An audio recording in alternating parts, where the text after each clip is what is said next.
I stepped into Daniel's office that Thursday evening expecting to discuss quarterly projections. What I got instead was a conversation that would reshape everything I thought I knew about my life. You won't believe where this leads. But first, drop a comment and tell me where you're listening from tonight. What city, what corner of the world? I love knowing who's out there, hearing this with me. It makes this feel less like a confession and more like we're sitting together, sharing something real. Let me take you back to that moment. It was early October, one of those crisp autumn evenings where the air smells like fallen leaves and approaching winter.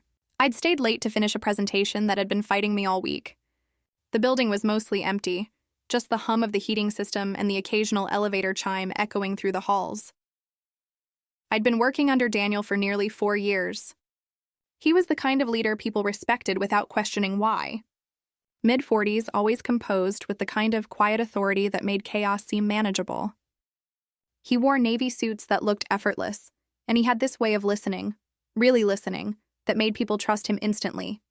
When he asked me to come to his office before I left, I assumed it was about the Henderson account or maybe feedback on my recent work. I didn't expect the way his hands gripped the edge of his desk. I didn't expect the vulnerability in his eyes when he asked me to close the door. "Rachel," he said, using my full name instead of the casual Rach he'd adopted over the years. The lamplight cast long shadows across his desk, and I noticed for the first time a faded scar along his right hand. "I need to tell you something I should have said a long time ago." The air seemed to thicken. I felt my pulse quicken, that familiar pull of anxiety when you know something significant is about to shift. I'm 41 years old. I've built my life carefully, deliberate choices, clear boundaries, professional standards I've never compromised. And yet, standing there in that amber light, listening to Daniel's voice drop to something more personal, I felt those boundaries begin to soften. He looked more exposed than I'd ever seen him. Not broken, never that, but unguarded in a way that caught me completely off balance. "I've been carrying this for months," he began. "It's been selfish to keep it hidden, but I also didn't want to create a situation where you felt obligated to respond because of our professional relationship. I understand the complications. I understand the risks. But I also know how dishonest it feels to pretend this doesn't exist." He paused, studying my face like he was searching for permission to continue. I saw something in his expression. Loneliness, maybe. Or longing. A man who'd let small moments accumulate into something he could no longer ignore. He talked about details I'd barely registered. The extra time he'd spent helping me prepare for the Parker presentation. The casual coffee meetings where his attention felt like genuine care, the way he'd remembered my father's birthday. He made it clear these weren't calculated moves. They were moments that had taken on meaning for him. "I'm telling you this because honesty matters to me," Daniel said quietly. "If you don't feel the same way, I will step back completely. I'll do whatever's necessary to protect both your comfort and our working relationship. I promised myself I'd be brave enough to be honest. And I promised myself I wouldn't act on anything without your clear consent." There it was. Consent. Spoken aloud before anything else. His awareness of the power dynamic was itself an act of respect. He wasn't bargaining. He wasn't manipulating. He was offering me a choice. My first reaction was shock, the kind that makes your thoughts scatter. My second was curiosity. For years, I'd admired him from across conference rooms and through carefully worded emails. There were times his kindness had surprised me, moments when his quiet support had made difficult days bearable. I'd attributed those gestures to his character. I hadn't considered they might mean something deeper. I told him I needed a moment to think. There was an antique clock on his bookshelf, and I watched its second hand move while I organized my thoughts. Memories rearranged themselves. The time he'd covered for me when I'd missed a deadline during my mother's illness. The handwritten note he'd sent after my divorce was finalized. The way his voice had gentled when offering condolences. These weren't spreadsheet items. They were entries in a different kind of ledger. We began to talk, not like people avoiding the obvious, but like two adults navigating a difficult conversation with care. He explained that his feelings had developed gradually. Not like a sudden fire, but like morning fog. Slow, persistent, impossible to ignore once you noticed it. He acknowledged the ethical considerations, transparency, boundaries, the respect owed to workplace relationships. He suggested options that honored those concerns, requesting a transfer, taking a temporary leave, or stepping back from direct supervision if we chose to explore this connection. He built a framework around emotion. He gave me agency. "Whatever you decide," he said, his eyes steady. "I want it to be your choice. Not the result of pressure or obligation. I will respect your decision completely." When someone who's been consistently professional becomes vulnerable in such a careful way, it has the paradoxical effect of making you feel both seen and uncertain. I thought about the relationships in my life. My parents, who'd taught me that love could be both practical and profound. The connections that had shown me the importance of mutual respect. I thought about my own need to be noticed for more than just competence and efficiency. At 41, the possibility of something new felt equally thrilling and terrifying. We talked, really talked, about practicalities and potential complications. We laughed a little. That awkward, honest laughter that comes when two people acknowledge the absurdity and beauty of a moment. We shared silences that felt companionable rather than tense. He didn't reach for me in those first minutes. He didn't make any gesture that could be misinterpreted as pressure. He offered options and waited. Waiting, I realized, was its own form of respect. Then he said something that undid me completely. "I care about you, Rachel. Not because I'm lonely. Not because I want something from you. But because when I look at you, I see someone I want in my life." Hearing those words from a man who'd bridged the distance between supervisor and confidant felt like a quiet earthquake. I didn't feel manipulated. I felt seen in a way that made my defenses fall, not because I was careless, but because the honesty was so carefully offered. I recognized the shape of my own longing, which I'd buried under responsibility and routine. For years, I'd told myself that second chances were for romance novels, not for me. But truth has a way of insisting itself, whether you're ready or not. We didn't rush anything. There were no dramatic declarations, no whispered confessions over the office printer. Instead, Daniel asked a simple question: "May I kiss you?" He didn't assume. He didn't act on impulse. He asked. It was a small, astonishingly intimate question. We spent the next hour mapping out what next might look like. We agreed on transparency, consulting with HR, ensuring nothing unethical happened. We agreed on boundaries, dates outside of work, clear professional lines during office hours, shared commitment that neither would compromise their responsibilities. Daniel, in his characteristically practical way, outlined clear steps so our personal lives wouldn't bleed into professional chaos. When I finally left the building that night, the air was cool and sharp. The city smelled of roasted chestnuts from a nearby vendor and damp pavement.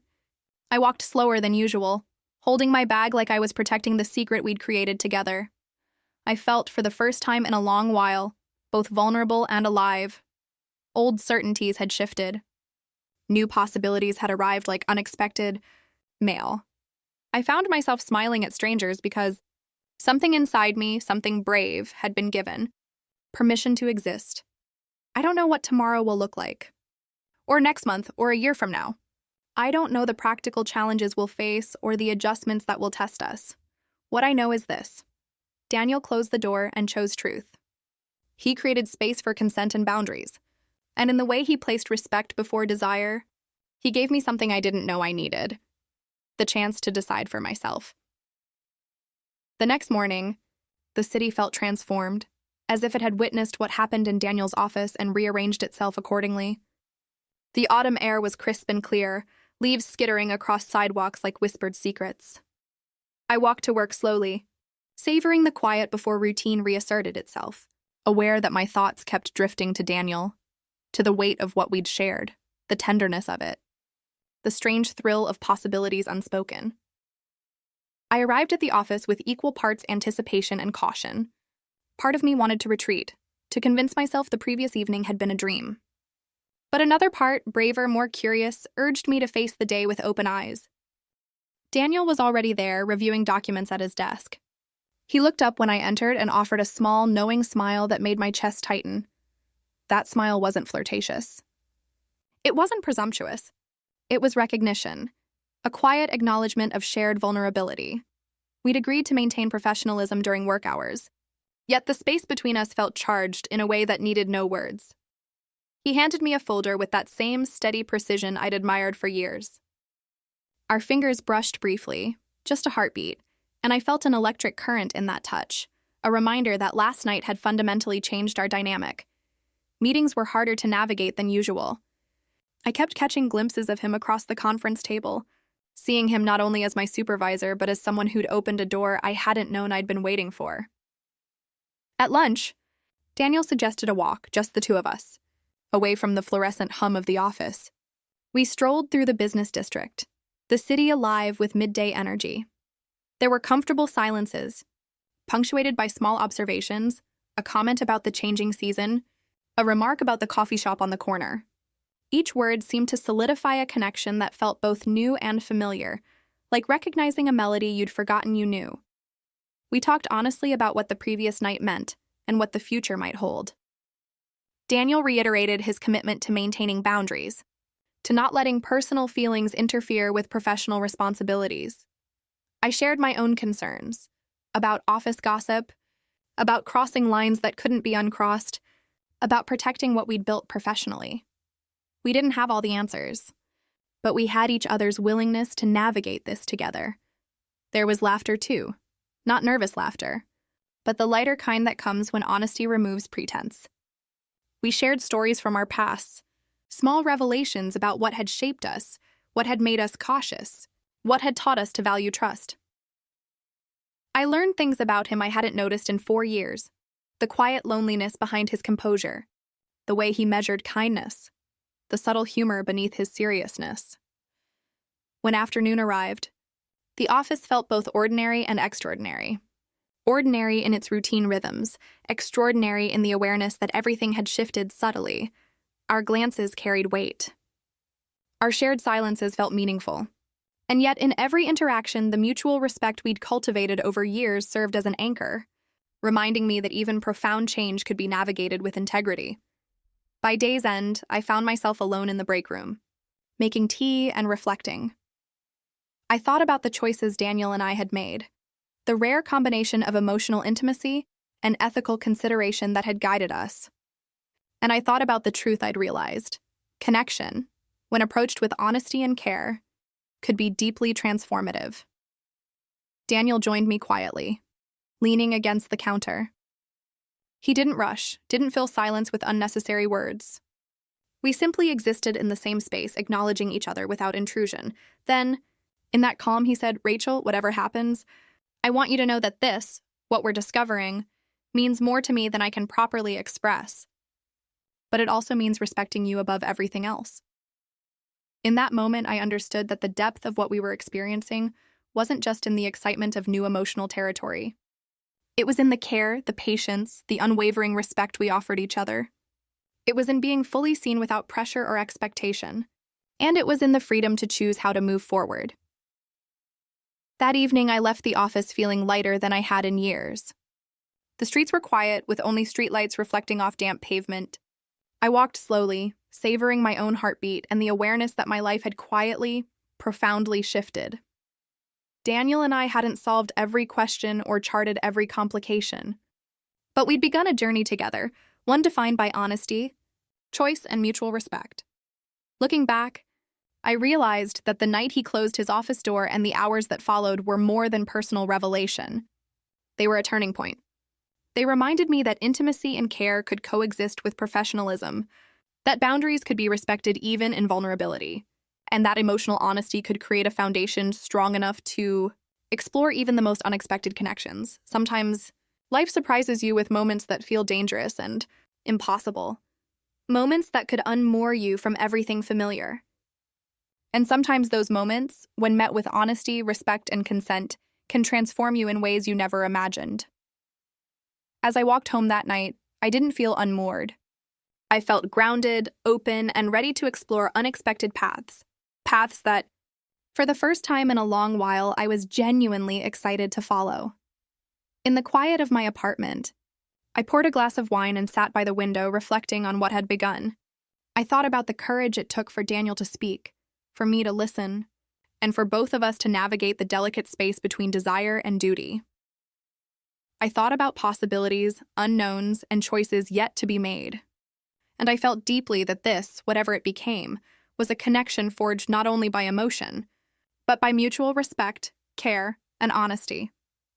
I closed my eyes and let the quiet wash over me, carrying the awareness that life, even in its most unpredictable moments, could surprise you with grace, tenderness, and the chance to be truly seen.